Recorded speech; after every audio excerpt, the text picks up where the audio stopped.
আসসালামু আলাইকুম সবাইকে। সবাই কেমন আছেন? আশা করি খুবই ভালো আছেন। আজকে ঈদের ৩য় দিন। আমার নানার বাড়ি থেকে মেহমান আসবে। আমার মামারা, ছোট ভাই-বোন। আর এদিকে পেঁয়াজ, মরিচ, কাঁচামরিচ সব কোটা হইছে। এখানে হচ্ছে গরুর মাংস। সকালে পুষ্করিণীতে জাল ফালানো হয়েছে, ওখান থেকে আম্মু এই মাছগুলো নিয়ে আসছে।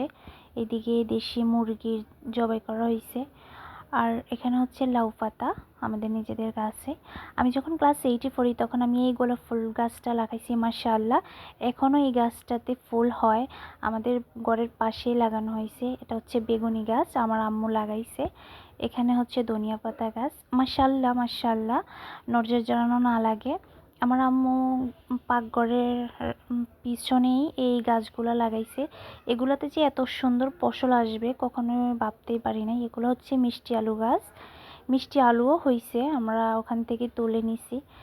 এগুলো হচ্ছে কাঁচামরিচ, এত সুন্দরভাবে ফলন হয়েছে।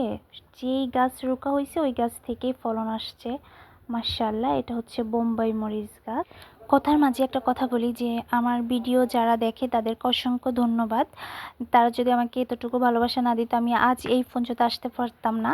যাই হোক, সবাই আমার জন্য দোয়া করবেন। সবাই আমার ভিডিওতে একটা লাইক, একটা কমেন্ট, একটা শেয়ার করবেন প্লিজ।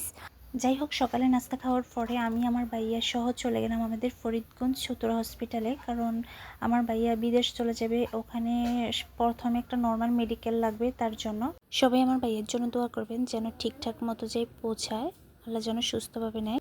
সন্ধ্যার দিকে ছোট ছোট মামাতো ভাই বোনদেরকে নিয়ে দুষ্টামি ফাজলামি করলাম, তারপর হালকা পাতলা একটু নাস্তা করলাম। আজ আমার এই ফোন যেতই ভিডিও। সবাই ভালো থাকবেন, সুস্থ থাকবেন, আল্লাহ হাফেজ।